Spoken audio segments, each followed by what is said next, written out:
reliable. Well, especially in this market right now, name an engine that you can buy for $1,000 that has the potential NA to make 300 at the wheel or 500 with a turbo, right? On stock and turbo. It is hard to argue with a K series.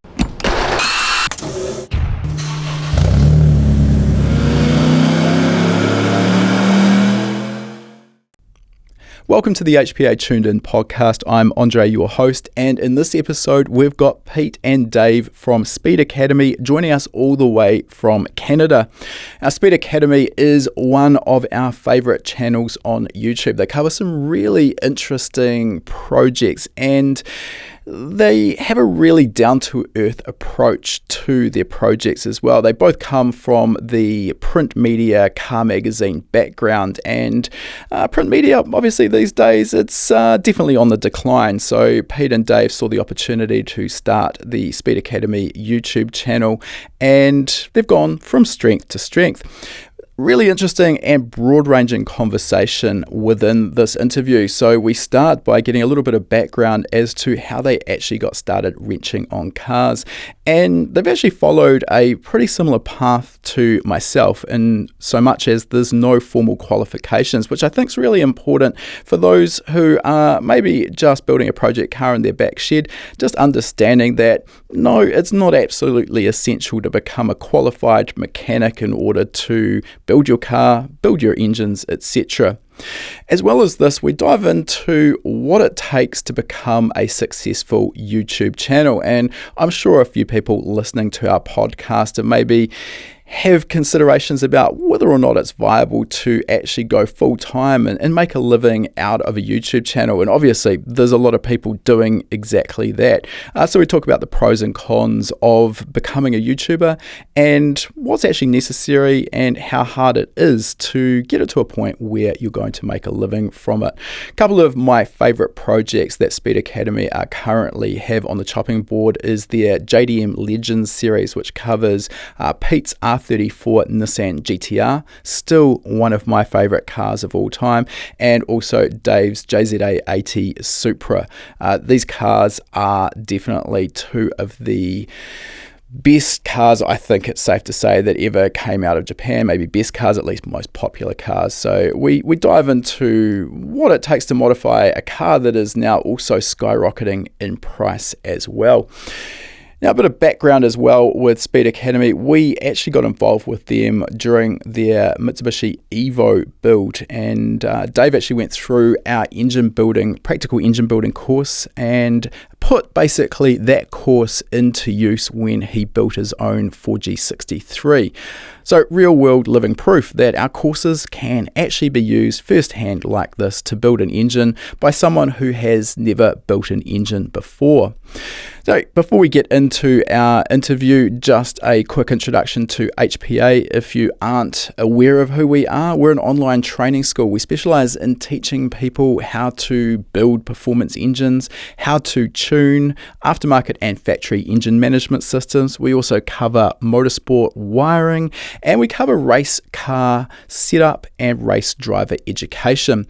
Relevant to today's topic, I just mentioned our engine building courses, and we have an engine building fundamentals course which will teach you the background theory about engine building, what goes into building a performance engine, and then our practical engine building course which builds on that knowledge and then takes you through a step-by-step process that you can apply to building any engine. Doesn't matter what it is. We've got a full range of worked examples in that course where you can watch the HPA 10-step process being applied from start to finish. Now, if you are interested in either of those courses, we'll drop a link into the show notes. You'll also find them at hpacademy.com/courses, and you can use the coupon code podcast75. That's going to give you $75 off the purchase of your very first HPA course. All right, with our introduction out of the way, let's jump into our interview now. All right, welcome to the podcast, guys. Thanks for joining us. First opportunity, I think we've had two guests at the same time, but it'd be great to get perspectives from both of you individually. And you're joining us at the moment from Canada in the middle of winter, I assume. Is that about right? You got some snow on the ground? It's very, very cold here. It is snowing outside. It's probably minus 20 Celsius. we see you in your shorts and we're angry about it. To be fair, I'd look forward to getting back on the snowboard. So bring on winter, I say. You can always get warmer in the middle of summer. It's hard to cool off.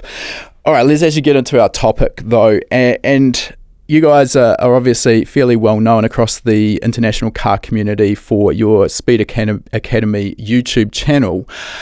I'm interested in knowing how you got started. So was this born out of a passion of wrenching on cars, and how did you sort of build up those skills? And feel free to both give me some answers here, guys. Mm-hmm. Take it away, Petey. Well, I mean, I think for the both of us, this is certainly a passion that's developed into a career. And for me, I learned working on cars through my father. He was always wrenching on ship boxes, and I was there passing him tools, and then that turned into, I hit 16 years old. It was funny. I got into bikes for about 2 years, I think, from 14 to 16. I was like, oh, mountain bikes are the coolest thing ever. And then I got my license, and it was like, why am I even on a bicycle here when I could be driving a car? And I quickly switched over to that, and from there on out, I've always had a passion for cars. I think they're super unique. They're from a perspective of someone that likes to build and likes to tinker and likes to figure out how things work. I think they're kind of like the perfect recipe for that. And I think that's where the passion originally came from. And obviously, like I said, watching my father work on it, and then it spiraled on from there. So. And to give you an idea of what a masochist Pete really is, because he keeps picking cars like GTRs and 2JM3s to build, it all started with DSMs for him, which is a little bit about Andre, and you know that there's a certain amount of masochism in learning to wrench on a DSM as like basically the first car you were building. But you know why that happened? Because I bought a DSM for $900, a Plymouth Laser, which I'm not sure you guys got, which is like the Mitsubishi front-wheel drive Mitsubishi Eclipse Turbo. I bought for $900, which of course had a broken timing belt, which at the time, late 90s, was what was happening to all these cars because no one was changing timing belts on them, and they thought they were fast. But I stumbled upon that car, and me and my brother were really into Hondas, and we found this thing, and me and my dad rebuilt this in our driveway with no garage, like lapping the valves because they were all bent with like the most primitive tools. Polishing compounds. What you would just imagine two guys working outside with a cylinder head off, like rebuilding it, put it back together. And this thing was a rocket ship, and and ironically, it was like the DSMs of the time. They were like the cheap, the go fast for cheap cars out there, and I was a cheap guy, and partially still am, and it was like the perfect car where I upped the boost for nothing. I got like an aquarium bleeder valve, put that thing in, got like a crush bent exhaust system built up at my local muffler shop that now I look at and I think, what was I thinking? And I was destroying cars left, right, and center. I remember my buddy had a Camaro, and he was like the coolest guy in school with a 5.7 liter Camaro, and we hit the lights one time, and I just roasted him, and he was so butthurt. He was so butthurt. And that's kind of, You learned about the power of JDM, right? I did. And no, you know what? I learned the power of turbo. And I think turbos on 4-cylinders were kind of like the DSMs really rolled North America into those cars like that. I mean, there was the Shelbys prior to that, but I think there's a certain amount of satisfaction that comes from that home built shitbox, as you put it. $900 probably gives you a pretty good indication of what you started with, and there's a satisfaction that comes from turning that into something that actually drives and goes pretty good. And I do think that sort of era of car, and maybe not just Mitsubishi, but here in New Zealand we're obviously spoilt with all of the JDM goodness, and you've got your choice of turbo cars from the late 80s, early to mid 90s. But the great thing about that era was that it was very easy to modify them and see significant improvements in performance without having to spend a lot on electronic tuning equipment, which these days, modern cars, obviously there's still a lot of power available in the likes of maybe, I don't know, the latest R35 GTR, but you're not going to just chuck in a bleed valve from an aquarium setup and up the boost on one of those. It requires a slightly more finesse. Yeah. All right, well, let's move over to Dave. Yeah, give us your perspective. Dave, how'd you get into this? I mean, my story is fairly similar to Pete's in that I grew up in a household with a dad who was a car guy. He was building MGs and Triumphs and stuff like that in the garage when I was really little. And then as I got a little older, he got into Corvettes and Camaros. So I was always around that stuff. And then I'd go to autocross events with him when I was a kid. So I was always attracted to cars and I wanted to drive probably from the time I was walking and talking. And then, got my driver's license on my 16th birthday and started autocrossing in my dad's Corvette with him. So I got involved in motorsports at a reasonably young age and tinkered on those cars with him a little bit, though he's an engineer and I'm not, as you would have probably recognized if you've ever watched any of our videos. So I didn't really learn a lot from him about how to build cars. I just shared an interest in them and really a love of driving. And, when there was basic, hand me the tools kit or wet sand the car for 6-hour type of jobs, I would help with that. But I wasn't really doing anything too mechanical at that age. So that came later when I got more involved in motorsports, actually. And I realized that I wanted to do more racing. And to do that, you have to become self-sufficient if you're not independently wealthy. And sadly, I had not won the lottery at that point in life yet. So I did learn to do some basic stuff with my buddies in the garage. So I got a Honda Prelude and started doing some time attack event in that and experienced the wonders of VTEC and, became a devout, loyalist to the Honda brand at that point in my life. And all my buddies were into Hondas too, so we were all modifying our cars and kind of learning from each other about how to swap a B18 into an EF or an EG Civic, that kind of stuff. And so I became a decent mechanic. I wouldn't say I was ever a very good mechanic, but I became good enough to do a Honda engine swap on my own.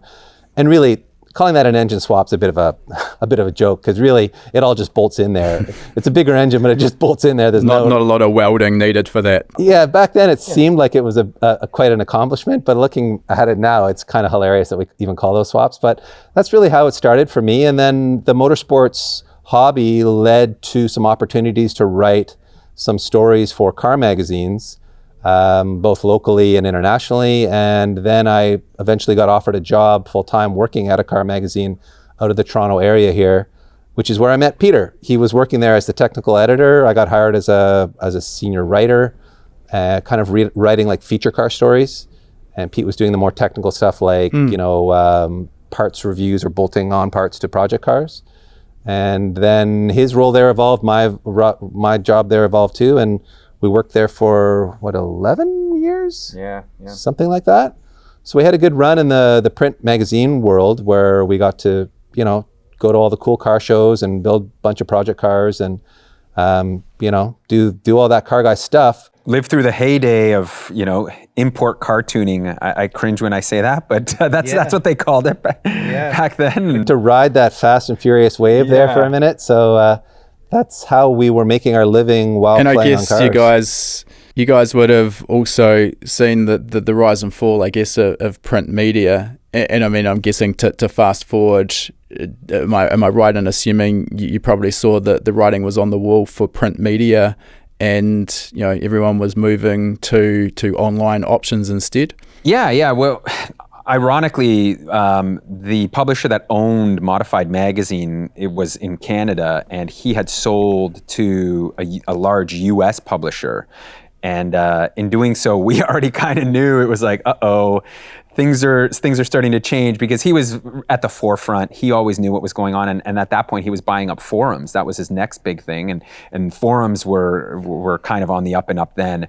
And we kind of knew, all right, the magazine business is starting to slow down, and we certainly saw it. But we rode that wave right to the end, and right.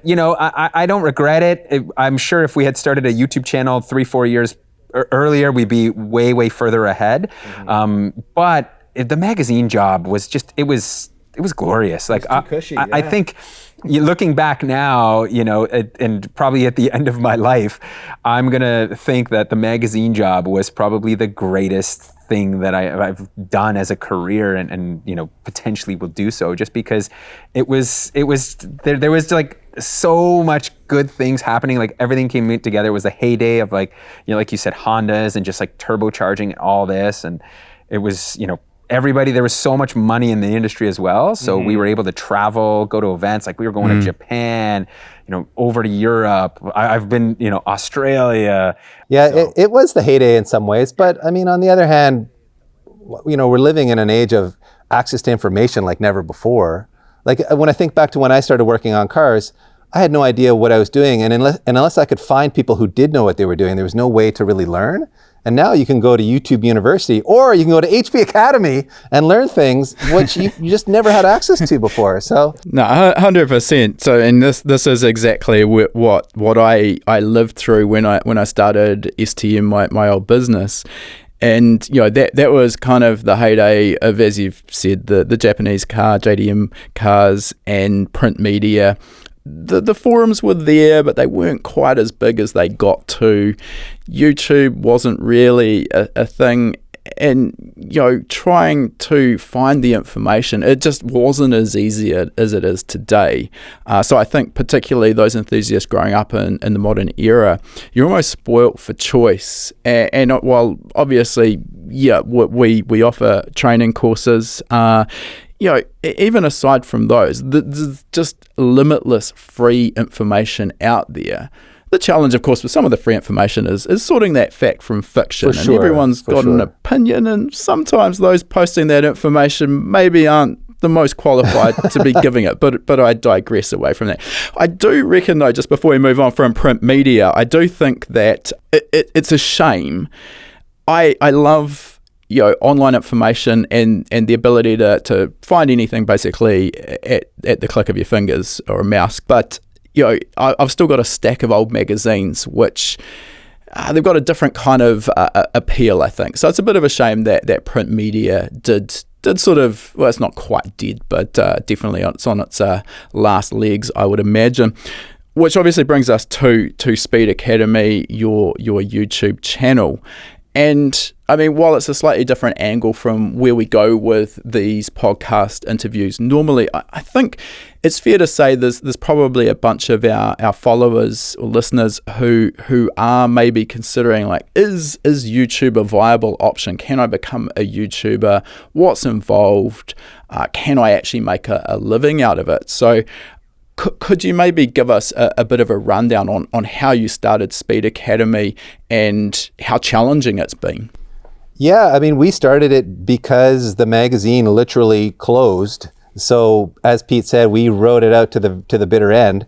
And when it closed, Pete was in California at the time, and I was up here in the Toronto area.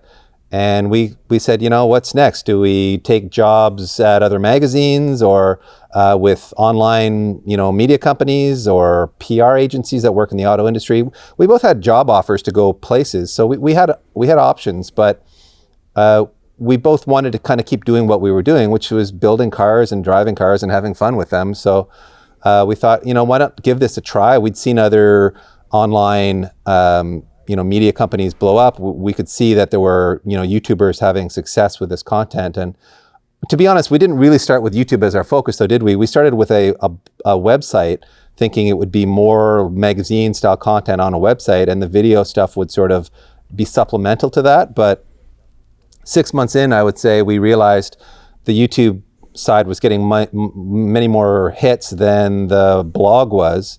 So we really transitioned at that point to being more focused on YouTube and less focused on the website. And that's certainly been more and more the case as time has passed. Now the website's kind of a relic of sorts. We certainly had a lot to learn about how to run a business, because neither of us really had any business experience per se. So, things like accounting and incorporating and then like generating revenue were all new to us. But we initially started with, I think, basically a magazine model where we knew companies from the magazine that we'd worked with, and we said, hey, we're starting this thing up. Do you want to advertise on our website, or do you want to send us parts for this build? And so we were able to leverage those relationships from the magazine world to start the business. And that really did allow us to generate some income before we had any audience yet. So we were very lucky that way. Yeah, I think. And then, as as things grew, obviously it got easier and easier to then make a business argument for why companies should support us with their marketing dollars. So we were never dependent on YouTube's ad share revenue from the beginning. We always had, partnerships outside of YouTube that allowed the business. Which I think is what made us a little bit unique. Most people going into this situation, I think you just have to be prepared to spend, anywhere from 1 to 4 years grinding it out, not seeing any revenue. And I think the automotive realm is one of the hardest things to get into, only because it requires so much investment of into, spaces, cars, tools, all of this stuff, right? Like we're not a cooking channel here where we can cut up some vegetables and go to the grocery store and shoot in our own kitchen. It's certainly, and that's not saying you can't start out of your garage. 100% you can. I think that is the lure of YouTube. YouTube has the idea that the cost of entry is essentially a camera and you, and then, you can go out there. So my advice for people that are looking into this is really ask yourself if this is truly something you want to do, if you feel very passionate about video production creation, more so than wrenching on cars, because there's so much of that. I think that is also a side piece where someone's like, oh, I love working on cars, maybe I'll just shoot myself and this will spawn into a YouTube career. And for us, we love working on cars, but we're still, it's like any business, we still feel the stress and pressure of all of the other things that come together, right? Let's just come back a little bit there, and so you've given some great information so far, which I think is probably pretty valuable to those who may be considering this. So, I think a lot of people kind of get the impression that they're going to start a YouTube channel and they're going to be an overnight success and be raking in $10,000 a month. And the reality is that to get to those sort of numbers, you're going to need a huge number of followers, and there's only a certain number of NMLZs and Amelia Hartfords out there who really have got those massive audiences. And like you say, I mean, you need to be bowing down to that YouTube algorithm as well, doing what YouTube want you to do, which is producing a lot of compelling content that's getting a lot of views. So it does definitely become a job as well, so you need to focus, need to weigh that up. At HPA, we've put a lot of effort into our YouTube channel. We don't have nearly the success in terms of followers that you guys have got. I think last time I checked, you ticked over about 500,000, and it's really difficult making great, compelling videos. We put a huge amount of effort in, and we might get a video that maybe gets 20, 30, 50,000 views, which for us is probably pretty good. And then I stumble on my two kids watching an unboxing video that some 16-year-olds filmed in their garage with an iPhone, and it's got 3.5 million views. Yeah. And I kind of shake my head and wonder why I even bothered. What I do want to know, actually before I jump into that, I think what you mentioned there, which is really important to take away, if you're going to go maybe into YouTube and make your living off the ad share, you're not going to get that immediately, which you mentioned. So you're lucky you came into that with sponsorships, which you could monetize. The ad revenue probably isn't going to kick in until you've really built up that audience. So depending how quickly that happens, maybe 6, 12, 18 months or even more. So that's important. What I want to know is, has it now affected your passion for wrenching on cars? Has it become a job? Or is it everything you sort of thought it would be when you got stuck in? I mean, I don't think it's really changed my passion for cars. No. I think there's ups and downs with it.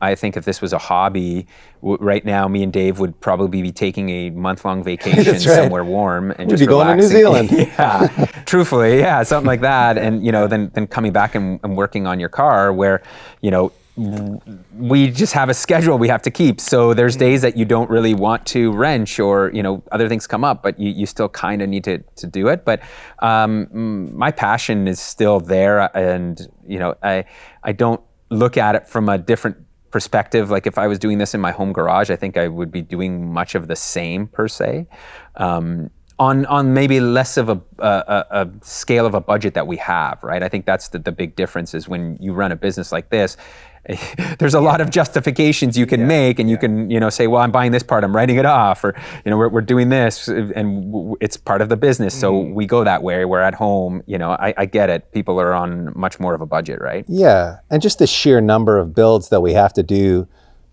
from a business perspective can turn into a bit of a grind. And there's times where, we're not super pumped about a particular job that we're doing, but overall, I still love what we do. And, this was always something we chose to do because we love to do it. And we had that magazine experience. So we knew that we could work in something that was a hobby as a career and still enjoy it and have it not burst that bubble for us. So we came in with that mindset already, knowing that this was a business but we could still, fulfill our automotive passions through it. So I will say that there are times where we would want to do more on a project, where we'd want to go like deeper on it, maybe, sort the suspension out more, or sort the tune out a little better.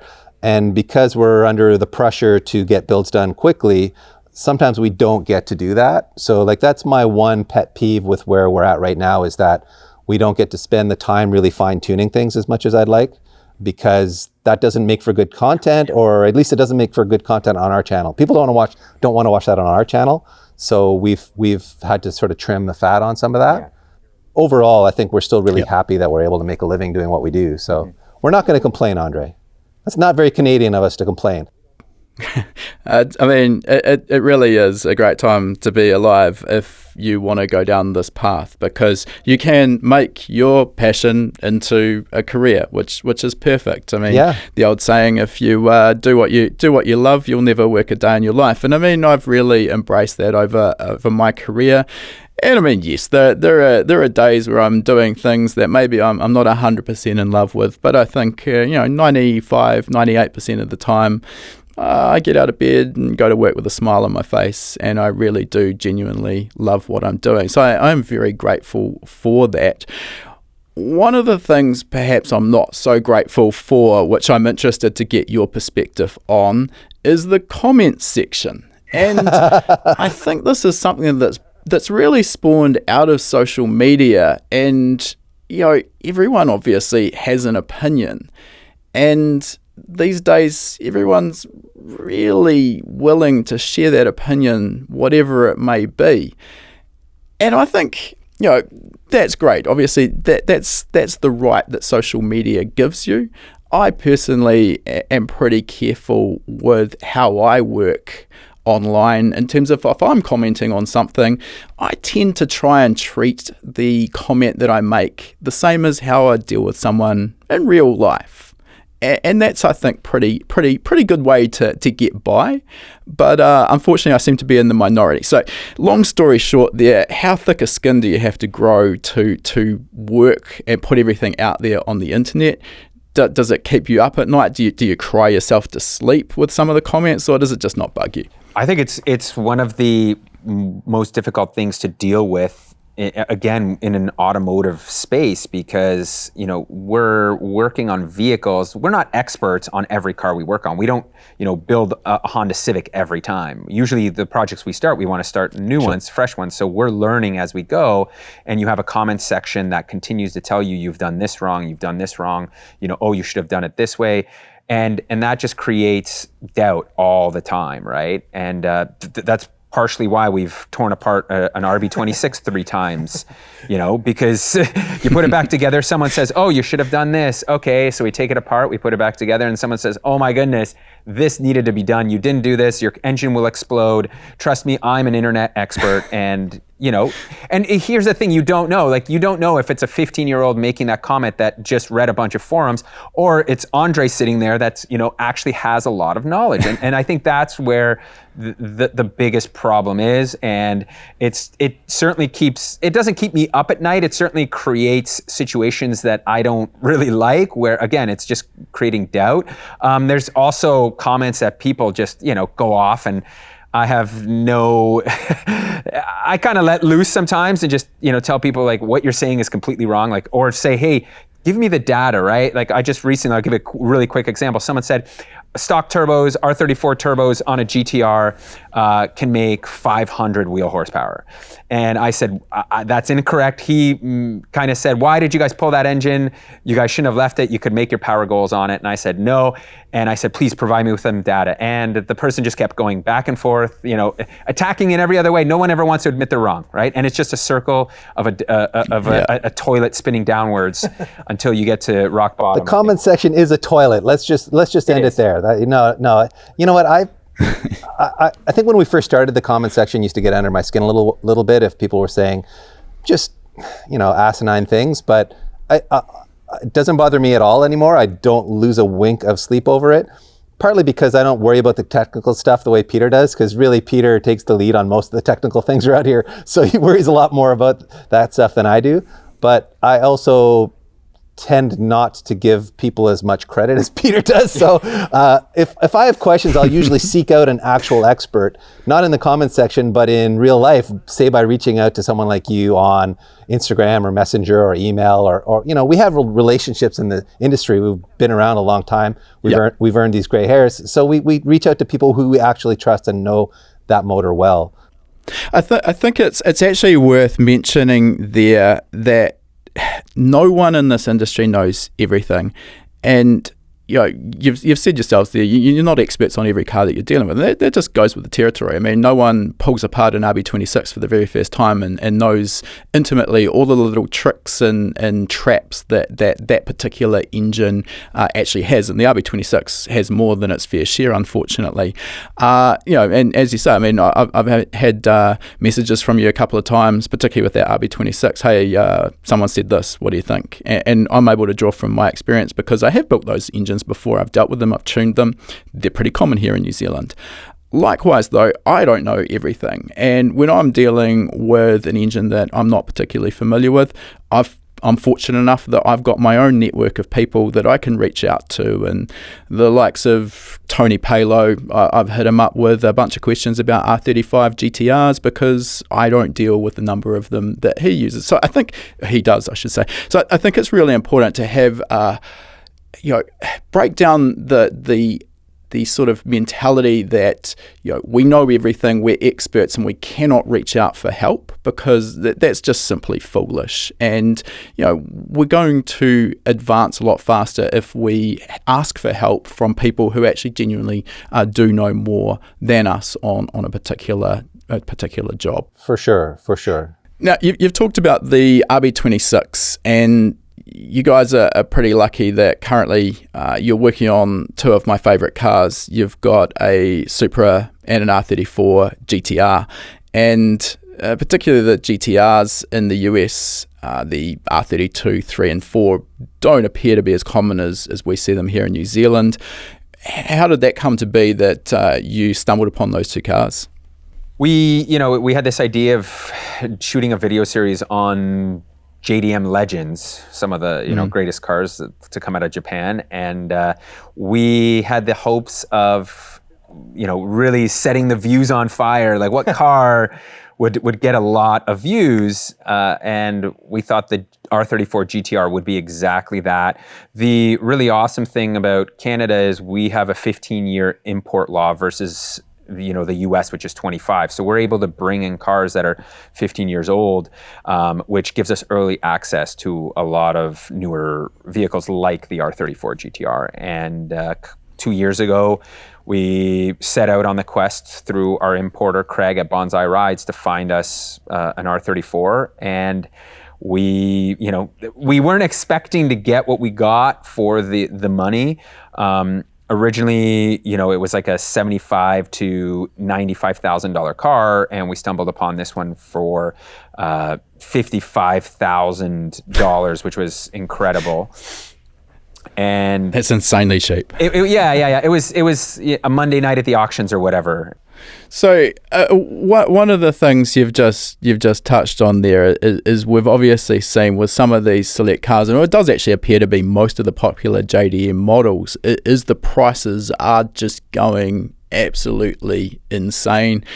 I think there was an R34 V-Spec 2 sold in the US for north of $300,000 US, which just, to me is just out of control. Now, one of the issues that comes with that, though, is if you're purchasing one of these collector's items, I'll call them, or JDM Legends vehicles, does that kind of affect your thought process on what modifications, if any, you can do? Do you just have to sort of store the thing away in cotton wool, never drive it, and then hope 5 years down the track you can double or triple your money? Or is it just another car to you? Yeah, well, that's exactly what happened with the R34. We bought it at, like we imported everything, landed, I think it was like 70,000 or 65,000. And that's a considerable amount of money. But at the time I still felt, sure, you can modify the car, play with it. It's not a $200,000 car. And then the market exploded, and all of a sudden we kind of had to rejig the game plan. I'm not rolling fenders. I don't want to put a big intercooler up front where I need to cut the crash bar. So everything was a bolt-on modification. I went as far as buying another engine so that I wouldn't potentially blow up the original engine out of this car. This car came all stock. So I have the ability in the future, if these are $1 million cars, to fully restore it back to original state and put it back to stock with all of the original parts that we have, right? So it's changed the game for us completely, because we're now looking at it like, we are like most people. I don't find joy driving a $250,000 car because I feel like I can't beat on it, like you said. And now it's more of like an investment piece. And with that lying in the back of our heads, we're kind of rejigging and thinking, what kind of cars do we start building where the audience also can relate and say, look, this is a cheaper car, a car that I can go thrash on, I can drive every day, I don't have to worry if I get a scratch on, right? Yeah, we've gotten some negative feedback about these cars precisely because they've become so valuable. Viewers are like, when are you going to move on to like building some cheap Hondas, because I can't afford these cars, and so I don't really care about them, I can't relate to them. So even though they have this like legendary status and they're Gran Turismo dream cars for kids who grew up playing those video games, they become so unattainable that I think people are kind of angry about it.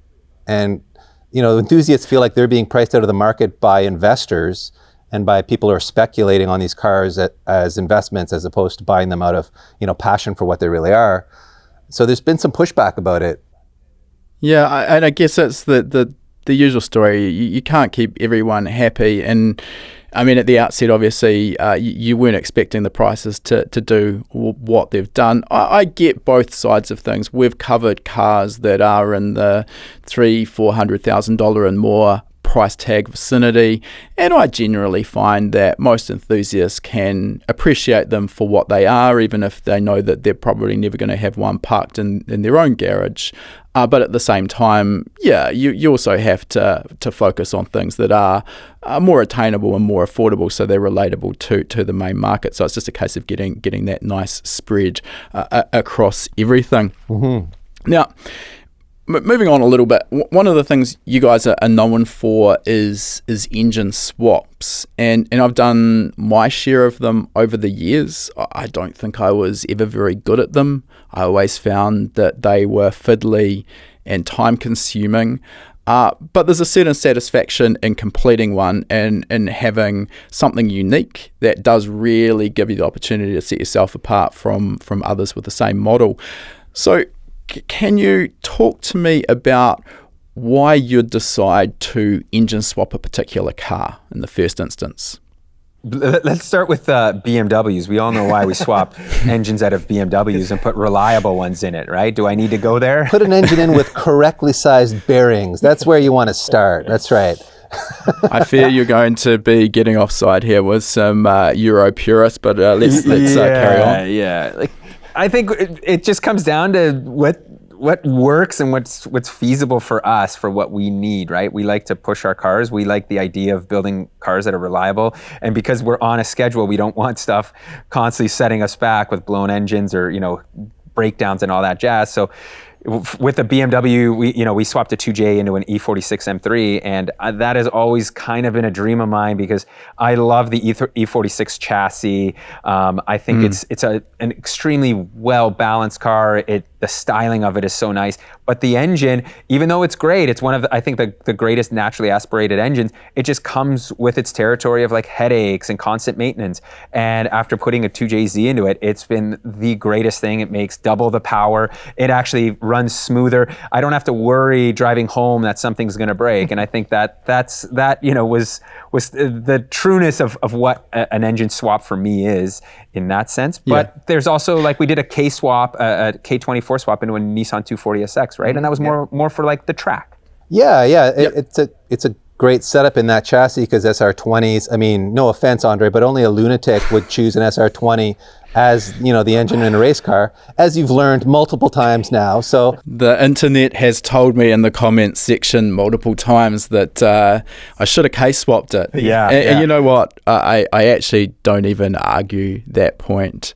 We did what you should have done. We K-swapped an S14 rather than an FRS chassis, that came with its own challenges and its own issues. It's not the most smooth engine. It puts a lot of NVH into the chassis, so it was rattling things loose like alternators and belts, and so it wasn't. It wasn't without its compromises, but as you know, I mean, a K is the way most of the time. So if you want to make your car more reliable, especially in this market right now, name an engine that you can buy for $1,000 that has the potential NA to make 300 at the wheel or 500 with a turbo, right? On stock and turbo. It is hard to argue with a K series. They are, in my opinion, one of the best four-cylinder engines to come out of Japan. And you just can't argue with the power they can make with the reliability. Back when I was running my old shop, we'd often have a scenario where we'd have a young guy or girl come in with a car, didn't really matter what it was. And let's say that car's got an SR20 DET and it makes 300 horsepower. And they want to make 600 horsepower. So obviously there's two ways to skin that particular cat. We can modify the SR20 DET, and there's no question asked, we could definitely make 600 horsepower out of an SR20 DET with relative reliability, I'd like to think. On the other hand, we could simply choose an engine that off the showroom floor produced 600 horsepower.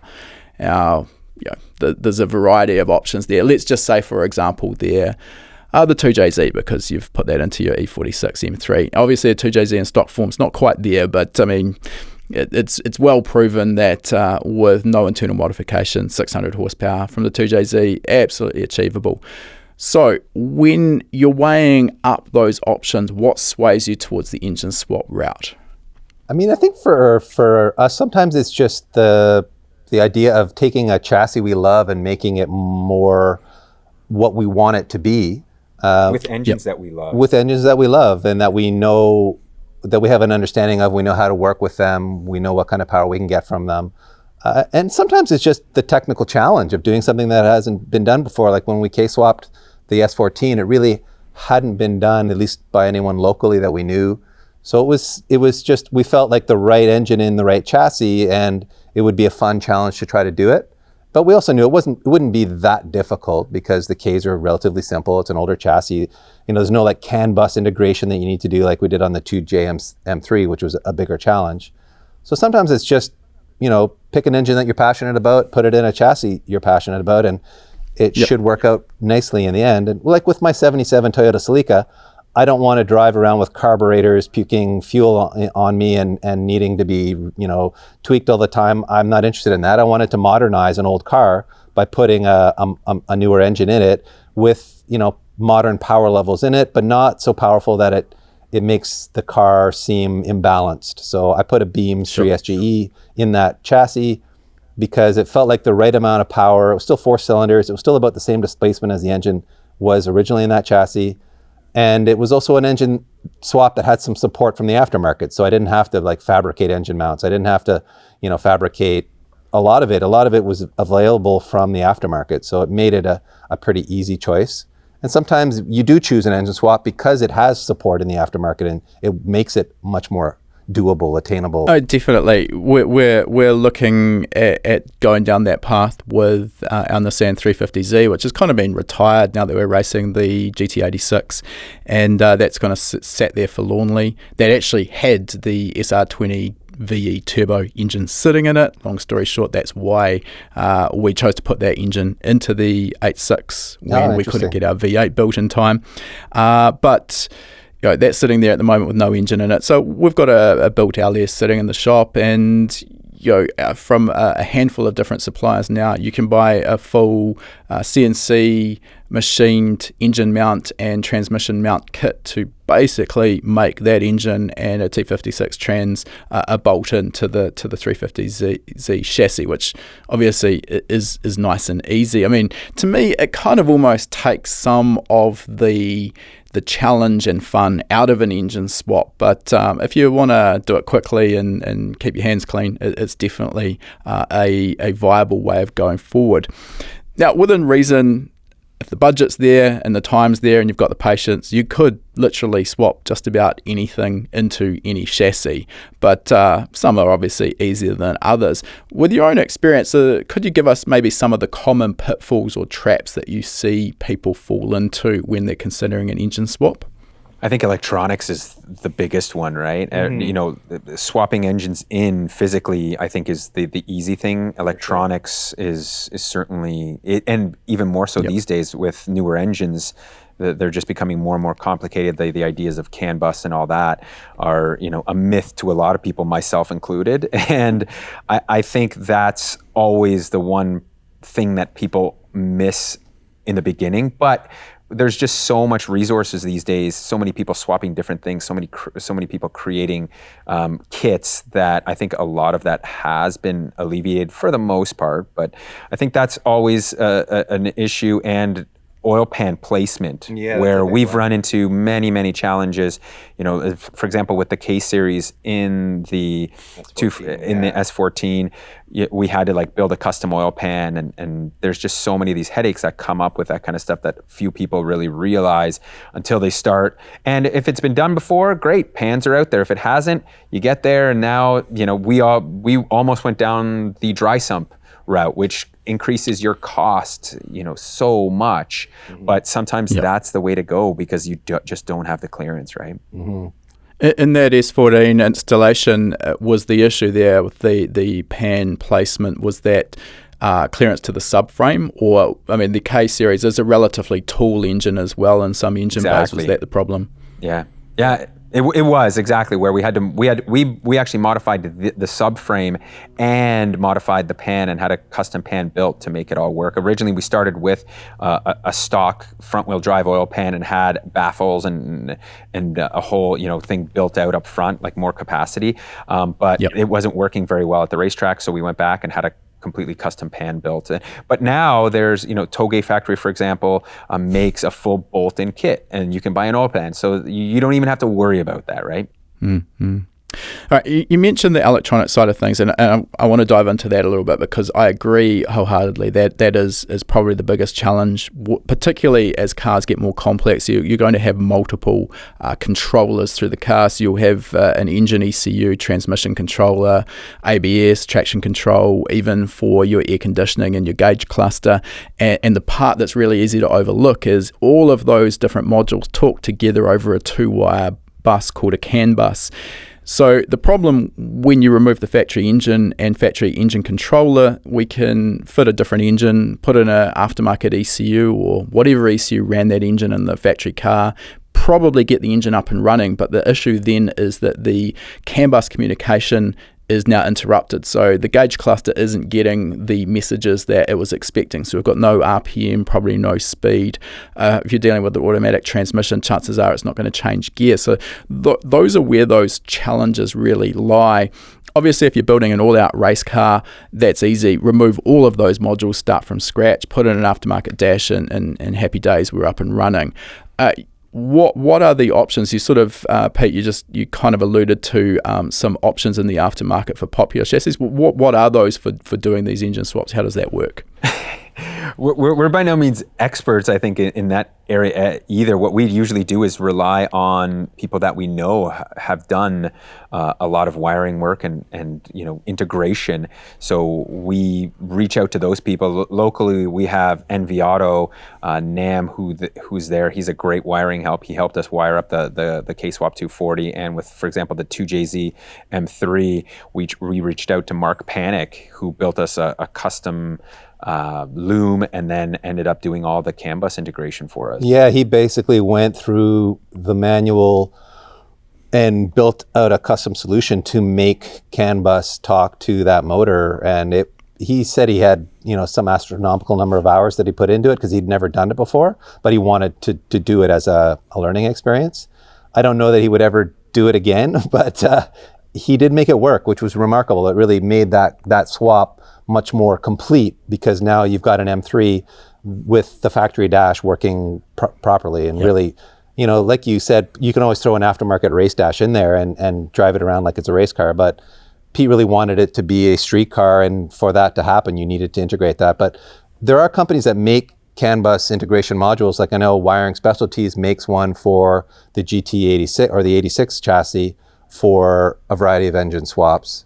So there are solutions more and more where modules are being built that allow you to, make that match between the CAN bus on the chassis side and the engine. Probably worth mentioning there as well, just obviously we've got a fair bit of experience with the GT86 chassis, and that's a classic example. You've got the engine control module, you've got gauge cluster, you've got an ABS control module, electric power steer, and again, all of those are relying on CAN bus messaging. Just one solution, it just happens to be the one that we've used, is Motec, who make a programmable replacement aftermarket ECU even for the stock car. They went through the work of decoding that CAN bus and all the messages. So once they knew what that was, you can now buy from them their ECU with what they call a 8.6 engine swap package, and that's just the firmware that runs in the ECU. Basically, in a nutshell, it allows you to wire that up to any engine you could dream up, and it will still provide the correct CAN messages to the rest of the car. So the ABS still works, the power steer still works, and I mean, for our application, that's been really seamless. But obviously, that solution isn't available for every particular car. I think there's a lot of companies coming out right now that are becoming experts. So if, for example, you want to put a Honda engine into your GT86, K-Swap Industries has now a turnkey solution for you, right? If you want to put an LS into your 350Z or your FRS, Siki Manufacturing is coming out. So it's a matter of like, if whatever chassis you're starting with and you want to do an engine swap, go out, search, figure out who is doing those swaps, and that will make your life so much easier. If you're trying to trailblaze, I find a lot of people with the advent of digital dashes, that's what your go-to is, right? Oh, well, this isn't going to work. I'm not going to spend the time to decode this stuff. Let's just wire it up and get the CAN going with a dash, and everything is good, right? Yeah, and there's nothing wrong with that solution. It's just understanding what those hurdles are going to be. I think the problem is when people get into a project without an expectation of where they're going to get tripped up down the line. And particularly if you're working on a tight budget and all of a sudden you realize that you're either going to have to pay someone thousands of dollars for some custom CAN programming, or alternatively fit a race dash at maybe $1,000, $1,500 or more, that becomes a bit of a problem. So just having a full understanding of what you're getting yourself in for. Yeah, you mentioned about the engine mounts, and I kind of already touched on that. I think we've seen that area explode as well over the last maybe decade or thereabouts, and I think a lot of that has come down to the more easy availability of 3D modeling software from the likes of SolidWorks, Fusion 360, and people, enthusiasts, actually getting familiar with those tools and how to get the most out of them. Plus CNC machining, probably the cost involved in getting engine mounts, etc., machined has probably come down a lot as well. So definitely it's a viable way of performing an engine swap without having to sort of hang off the welder and the angle grinder too heavily. One of the other areas that I just wanted to see what your sort of thoughts were in terms of engine swaps where we may be swapping in a different engine behind a factory automatic transmission and trying to keep the auto trans happy and shifting. Have you had any experience with those sorts of things in terms of the wiring requirements or what tricks you can play to keep everything working nicely together? We haven't, and mainly because I just don't think there's a lot of options. Like, for example, we wanted to put a standalone ECU onto our automatic JZ80 Supra, and that alone proved challenging. There was only a few standalones out there that provided communication with the automatic, and we're talking about a car that's 25, 30 years old now, and with newer stuff, it's been one of those things we've kind of just put hands up and said we're not going down that road. That being said, I am a huge fan of the emerging technology with the DCT gearboxes that are now being mated to JZ's, Honda platforms. I think that is going to be a next wave. Those gearboxes aren't extremely expensive. People have already done the legwork of, doing all of the wiring into the modules on those gearboxes, getting the CAN communication down. I think that is certainly something. But automatics, and really, I don't think there's a huge market here specifically too for people swapping. Everybody wants to go to that manual route, right? Which is why we haven't really gone there. Yeah. Other than maybe drag racers, but it's a challenge.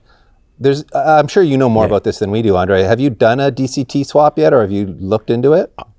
I have not done one. It's interesting you raised that because I did. I looked into it. It was a few years back, and we're at a situation with our turbocharged FA20 powered 8.6 where we could make enough power to pretty easily destroy fourth gear anytime we're at the track. And the way I've been getting around that is I just turn the boost right down in fourth gear. It runs 12 to 14 PSI in the other gears. And when I get into fourth, it pulls it down to, I think, 6 or 7. So it's the weirdest car to drive. You get into fourth gear and it feels like someone pulled an ignition coil off. So you sort of get it into fourth for as short a time as possible, short shift it into fifth, and boom, you're away again. And that kind of holds the gearbox together. So long story short here, we were looking at options. Most people with the 8.6 chassis tend to chuck the FA20 in the bin if they're trying to make a lot of power, and hence there weren't really a lot of bolt-on options for transmission upgrades. So we did look at the 7-speed BMW DCT out of the M3, I think it was the V8 M3. Yeah. And you're absolutely right. Back when I looked at this, and it was a few years ago now, you could get a really low-K DCT transmission for, I think, in the region of $2,000 to $3,000 US. Yeah. That is a huge amount of transmission for the money. And what kind of sparked my interest in that was, at the time, there was a company, I think it's in the US, and I do forget their name, so I apologize, but they had worked with Syvex to do a DCT transmission into the Supra, the JZA80 Supra. And they had some video of that on the dyno and driving around. I thought to myself, this is a perfect solution. And at the time, we're running the Motec M1 platform, which we have a development license for. So I did have the ability to do it, I think. I'm not a coder, so what scared me was, one, I didn't really know what I didn't know. I didn't know what I was getting into and how involved the job was going to be.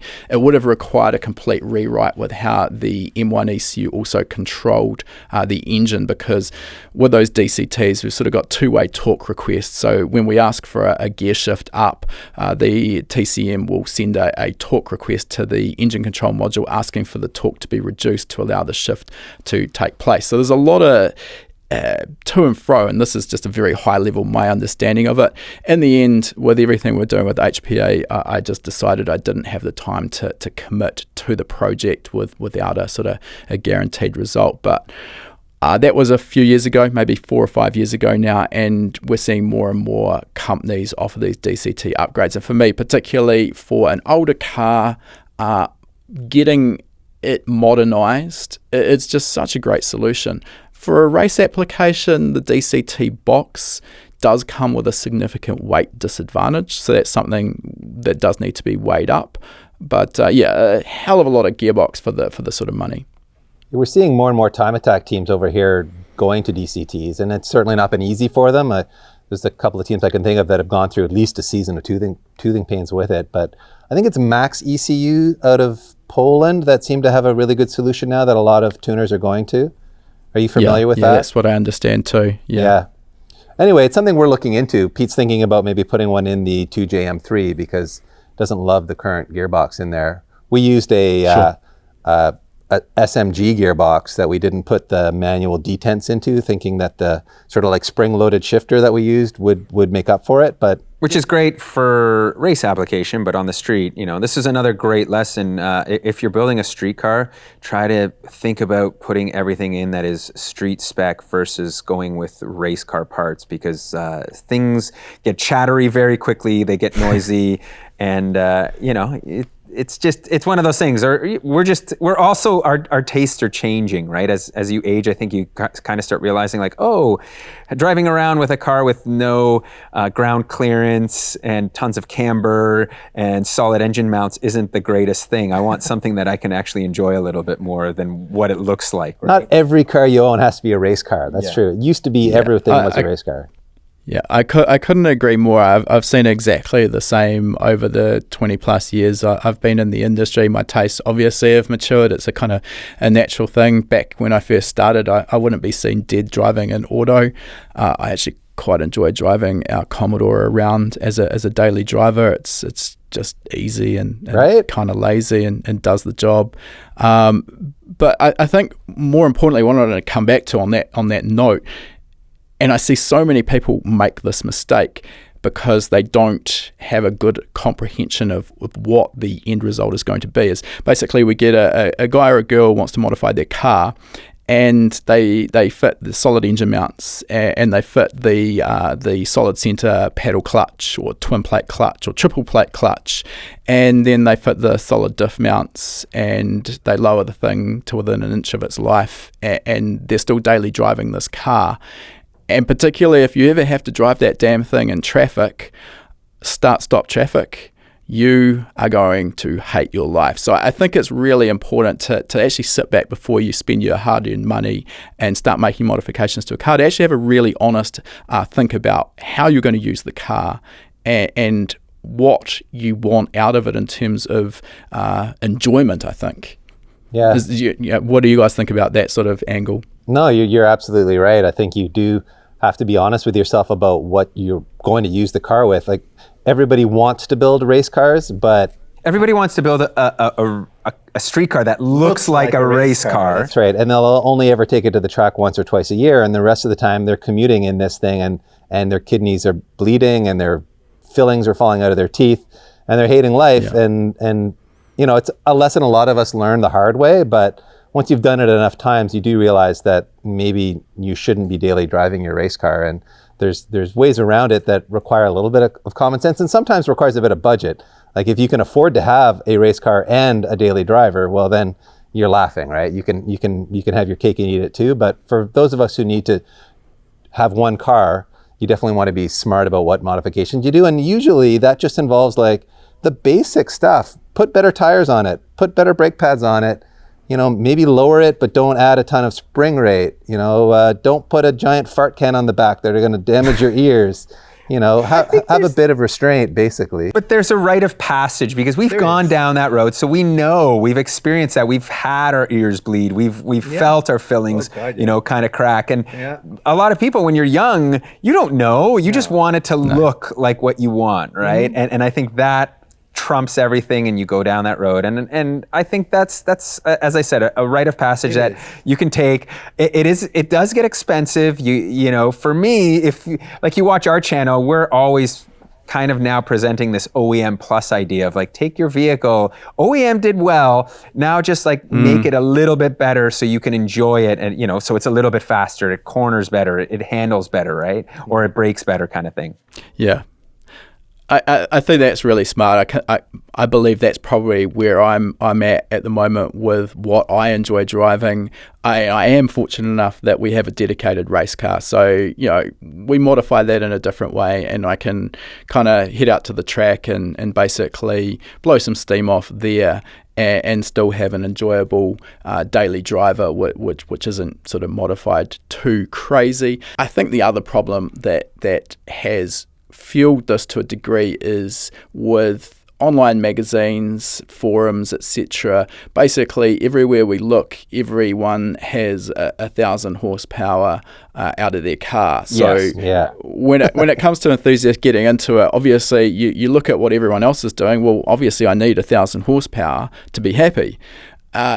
And what was really easy to miss by reading an article on someone else's 1,000 horsepower modified car is you don't get a sense of what it's like to live with that car, what it costs to make it. And I would say, particularly if we're talking smaller capacity engines, on the street, probably a well-modified 500 or 400 horsepower turbocharged four-cylinder engine would probably blow the doors off a 1,000 horsepower four-cylinder engine 9 times out of 10. It's only really when you get onto the drag strip or the racetrack where you can actually really let that engine, eat, and it's going to come into its own. So those are the things that I think, unfortunately, sometimes need to be learned from hard-earned experience. But maybe if you're listening to this podcast and you're thinking about going down that path, maybe try and learn from our experience. It'll save you a bit of money. Nobody needs 1,000 horsepower. That's the moral of the story. Who are these lunatics? Well, but it is, YouTube is part of the problem too, because everybody out there is still, how do you scream louder than the guy next to you? Well, you say you've straight piped your car, you've made 1,000 horsepower. So it is a game of one-upmanship. Sure. And I think that is also, driving a generation of kids growing up with, crackle tunes and fart and pop noises coming out of their exhaust systems that, I find obnoxious and completely not necessary. But there's so many people watching YouTube and see that kind of stuff and think like, oh, that's the cool thing, I'm going to do it, right? Let's be honest, 50% of your tuning money comes from burble tunes. Isn't that right, Andre? I have never ever provided that, but I think it's also a modern development. maybe. A colleague of mine who actually used to work for me occasionally flicks me through a screenshot of an email from a customer, and they're becoming more regular. I think I'm getting probably a screenshot a month now, if not more regularly than that, asking if he can provide a pop and crackle tune. Sometimes they even get as in-depth as defining the sort of sound they want, whether that's an AK rifle sound or, I don't know. But I kind of sit back and shake my head, but I also need to temper that with the perspective of if I was back 20 plus years ago, exactly, I'd probably be emailing my tuner asking for exactly that. Yeah. So you can't knock it. Again, it comes down to that progression. I just want to talk about power again, because you mentioned who needs 1,000 horsepower. And this is a trap that I fell into back when I was drag racing. And basically I was as an engine builder and I was an engine tuner. And for me at the time, drag racing was the best way of proving myself on both of those fronts. And that was my Evo 3 drag car, which at the time, just to toot my own horn, when we retired it, held the world record for the fastest Mitsubishi Evo 4-wheel drive, 8.2, 180 mile an hour. Anyway, the whole time I was developing that car, I had one priority in mind. Let's make as much damn power as we can. And we went bigger and bigger on the turbo, and we did make a lot of power. At the time it was retired, it was making 1166 wheel horsepower, running 54 PSI of boost. That's definitely nothing on today's terms. There's these 4G63s running 1400 plus wheel horsepower. But back then, we were doing okay. What it did was it broke a lot of parts. Mm-hmm. I was pulling the transmission out just about every drag meeting. We'd burn through a triple plate clutch in about 10 passes. And trying to get that thing off the line, it was like walking a knife edge. It would either light up in wheel spin or it would bog. Yeah. And when it bogged, it generally broke things. So why I say that is, while we were still racing that car towards the end, we were lucky enough to build an Evo 9 for a customer, and he wanted to beat the Evo 9 world record, which at the time was an 8:34 held by AMS Performance in the US. With that, we went a slightly different path. We were limited on our tyre size for the class we were going to run, so I knew we couldn't just put any amount of power to the ground. We built that with a wider power band, and we limited it to 1,000 wheel horsepower, 1,001 actually, just to be real specific. But what it did was it kind of, all of the issues with consistently breaking parts and being able to get the car off the line just went away. And what it allowed us to do was actually focus on getting the car down the track, learning how to set the car up, learning how to get it to 60 foot. And for those who are into drag racing, just to give some numbers, my old Evo, the best 60 foot it ever laid down was in the 1.3s, which is garbage.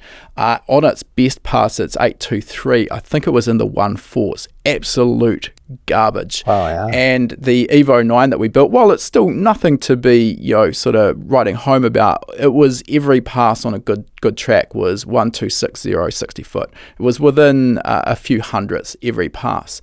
And that allowed the owner and driver to get seat time, and allowed us to actually tune the car. So, sometimes it sounds a little counterintuitive, but less can be more. No doubt about it. I mean, from a road racing perspective, which is really where my background is, I saw lots of road racers chasing power as a way of going faster, and what they ended up doing was just spending more and more money replacing motors, and not going that much faster for the amount of money they spent, where, had they spent the time and effort and the money on chassis development or driver development, they would have seen much bigger returns in terms of their lap times dropping. So definitely. To me, power is actually the last place I look to go faster with, because it generally comes at a higher cost and introduces more potential reliability issues or broken parts like you're speaking of. So I always want to start with the cheap and easy stuff, and a lot of people just want to skip right to the power because power's sexy, isn't it? Well, I mean, it's the exciting part. It is. And I mean, it's hard to part. sort of, it's hard to get excited on an internet forum if you've got stock power. And I think, not really. right, and our videos do exactly that, because we don't, when we built that 2JZM3, it made, 550 on race gas at the tire or 450 on pump, and people were disappointed. But that car is fantastic on the street because of that. If I had put 1,000 horsepower turbo on it, like you said, it's a miserable car to drive. And I think that is a huge message that so few people promote and advocate for, is where is your power band, right? Like, yes, we're not talking about 6-7 liter, huge displacement V8s that we're putting turbos on, and that still can spool up by 3,500 RPM. We're talking about small displacement engines that we're trying to make a ton of power out of, which in turn just makes them make it for 1,000, 2,000 RPM, and then you're left with nothing underneath. But you're still made 1,000 horsepower. Look, I've made 1,000. I'm here. I'm ready to party. I've done my dyno, and then I go drive my car home, and it wants to kill me because I can't really, modulate the throttle, right? Yeah. Again, all of those things that you don't know until you actually get the opportunity to experience it. Dave, just to your point, and again, like couldn't agree more in terms of trying to improve your lap times in a road race application with power. It's kind of like hitting it with a big hammer. Yeah, it's effective to a point. I 100% agree. I think if you've got a budget to spend, particularly if you're a novice driver, every time the best way to improve your lap times is to pour that money into fuel, tyres and entry fees and get laps. Just get laps under your belt.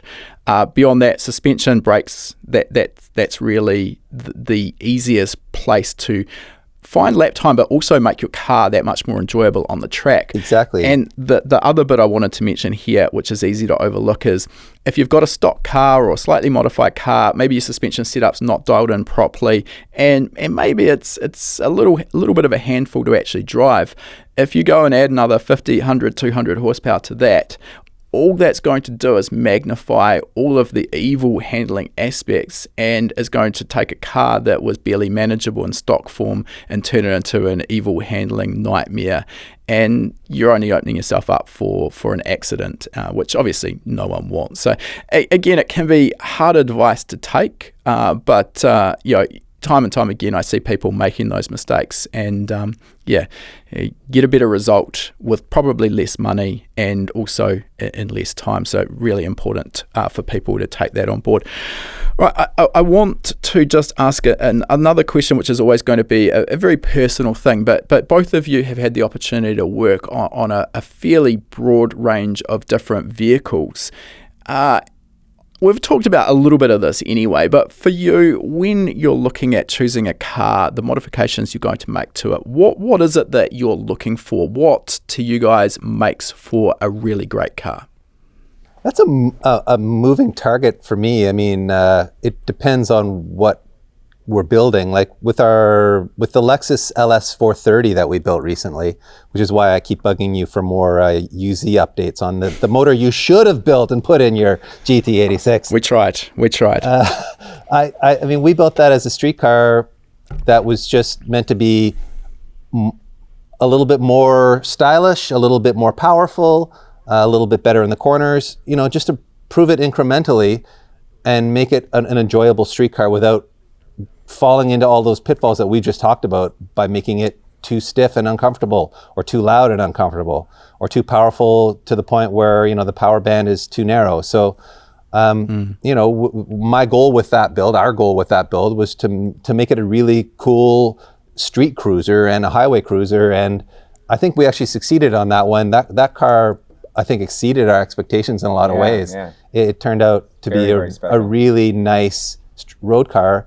And, people are like, oh, why didn't you put a Supra LSD in the rear end, or why didn't you manual swap it? Well, I don't need those to cruise down the highway with my kids on the way to the zoo on the weekend, which is mostly what I do with that car. So, sure. Why make modifications that have no purpose? So really, we just kept it simple. We did supercharge it, which, is actually quite simple to do on that car. Not something everyone would do, but you could do it in a weekend, actually. In hindsight, I think if you watched our series, I think you could do that in a weekend. So it's pretty simple to add that extra 80 to 100 wheel horsepower on that car. And then the rest of it was all just like, bolt-on suspension and stuff, a nice lip kit, the right wheel and tire package. And that car was, it was perfect. So, I mean, really just comes back to what you were saying before, OEM plus. Nothing too extreme in any one area. Yeah. And I think for me, a lot of it comes down to, building a balanced chassis. Obviously, like Dave said, there's a moving target. We look at cars, we're in the business of creating content. So some cars we choose because we feel they're going to get good views. Some cars we choose because we love them, right? Some cars we want to take to the track. So we constantly have different ideas of what we need to do and why we choose cars for them. But really, ultimately, every build has to come down with balance, right? We have kind of an ethos that we follow, and that's, spend a lot of money on suspension and brakes, wheels and tires, and then look at, doing the engine bay and just don't overpower the chassis. I find I think that's always a good message is think of, 90s and Japanese tuners, they kind of, for me, hit that magic number of like 500 horsepower is such a great number for a car that will deliver a broad power range that will be, fun on the street. That's not going to instantly bore you because it's, 2 weeks down the road, you're still making 500 horsepower and you're like, I want more, right? Yeah. All right, let's move on because we are getting a little bit long here. So I think we'll move towards finishing up. So we're in a great convo so far, fairly broad ranging. We've got some questions that we like to ask all of our guests at the end, the same questions for every episode, and I'd urge both of you to definitely answer. First of those is what's next for you guys in the future and Speed Academy? Where do you see yourselves headed? Cheaper builds. Simplify and make cars, I think, more relatable. So that's certainly, I think, where we're headed, trying to create content that appeals to more of the masses. We loved building a 2J and at a very high level, that Supra that we built, but it's not as appealing, I think, to a ton of people as it is taking a Honda Civic and lowering it, putting some, wheels and tires on it, and going having a good time with it. Yeah. To that point, we do have a couple of more affordable Honda builds coming up after these two Jdm Legends have bankrupt us morally and spiritually, not only financially. And I like the idea of going back to our roots in a sense. At least my roots are very much in like simple, bolt-on, reliable builds that you can just go and have fun with in a guilt-free way because you don't have your life savings or your grandmother's life savings tied up in it. And I think our viewers appreciate that, but we also want to challenge ourselves from time to time and do something that will, force us to learn some new things. And we do have some builds planned later this year that are outside of our comfort zone to some extent. So we're not just going to do budget, cheap builds. We do have some really cool stuff coming up that will appeal to more technically minded builders, racers, the Andre Simons of the world. So we won't bore you entirely with simple builds, but we will do, I think, more simplified builds 80% of the time, and then the 20% of the time will be more about us challenging ourselves and doing something more technical and something we haven't done before. I think just on that relatable aspect, it came into my mind when you were saying that back when I was running my Evo 3 drag car, and at the time my daily driver was actually a dirty old KE70 Toyota Corolla. And Google that if you don't know what it looks like. Four-door, boxy Corolla from the 80s. And we had a 4AGE or GZE, the supercharged block with a silver top 20-valve head and a hand-me-down turbo off my old Evo. So it was a HKS GT30.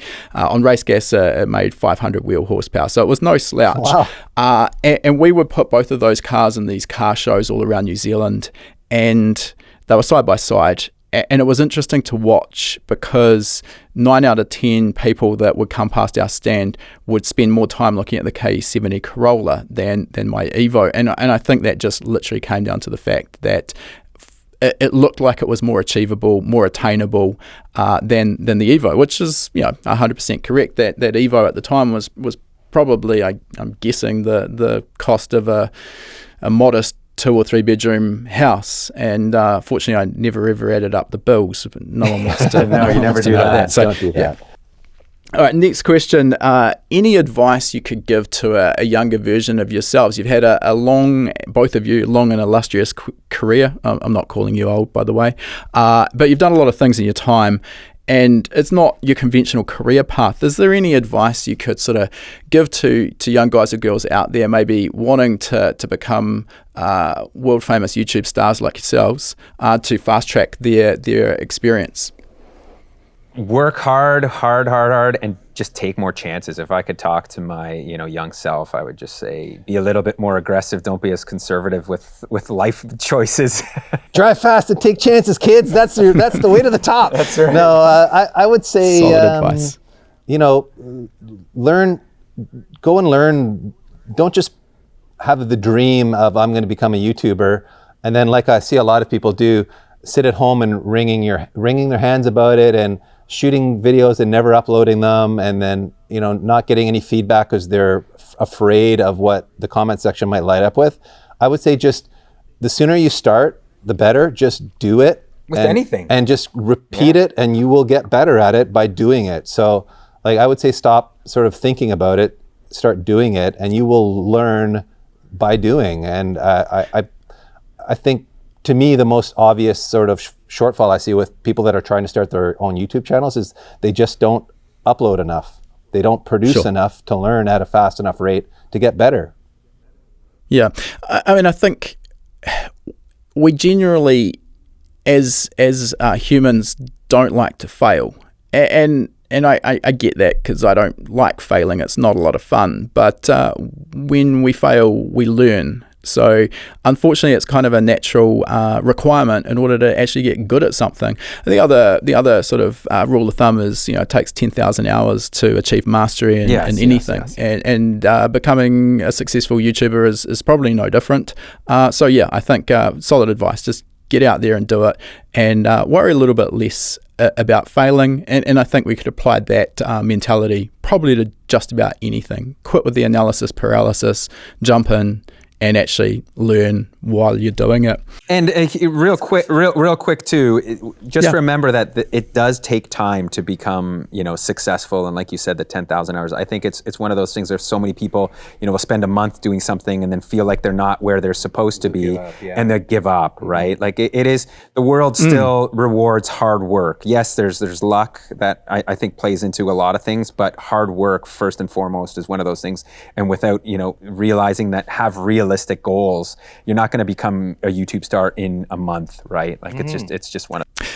Absolutely. It's the old story of the overnight success that took 10 years to get there. Yeah. And we don't talk about the 10 years. We see what is supposedly that overnight success, but that's not really what actually went on behind the scenes. So anything that's worth doing is going to take effort, and it's going to take time, and it's going to take persistence.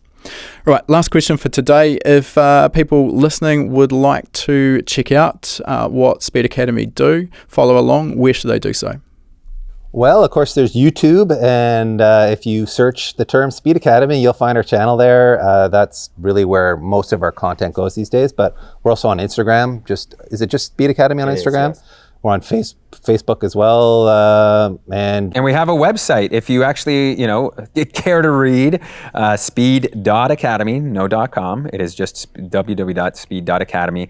You can check it out there. There's a ton of really good stories. How to K-swap your Honda, how to K-swap. How to LS swap your K-swap your FRS. Yeah, how to beam swap your old Toyota. Those are probably our most read stories, actually. Anything engine swap related is our strongest content on the website, and probably pretty strong on YouTube as well. But cool. Yeah, that's where to find us. We're on TikTok too. I think we've uploaded 11 times, and now we've just stopped. You're doing some teenage girl dances on TikTok. Exactly. I'm not a good enough dancer, so we just stopped. Yeah. All right. Well, we'll put some links to your teenage girl dances on TikTok in the show notes as well.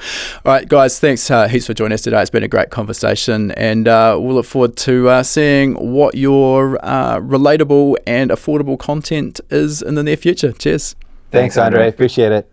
All right, that concludes our interview. And before we sign off, I just wanted to mention, for anyone who's been perhaps hiding under a rock and hasn't heard of High Performance Academy before, we are an online training school, and we specialize in teaching a range of performance automotive topics, everything from engine tuning and engine building through to wiring, car suspension and wheel alignment, data analysis, and race driver education. Now, remember, you've got that coupon code. You can use podcast75 at the checkout to get $75 off the purchase of your first course. You'll find our full course list at hpacademy.com/courses. Important to mention that when you purchase a course from us, that course is yours for life as well. It never expires. You can rewatch the course as many times as you like, whenever you like.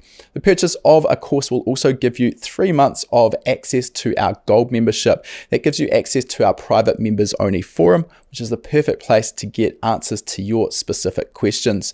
You'll also get access to our regular weekly members webinars, which is where we touch on a particular topic in the performance automotive realm. We dive into that topic for about an hour. If you can watch live, you can ask questions and get answers in real time. If the time zones don't work for you, that's fine too. You're going to get access as a gold member to our previous webinar archive. We've got close to 300 hours of existing content in that archive. It is an absolute goldmine. So remember that coupon code podcast75. Check out our course list at hpacademy.com/courses.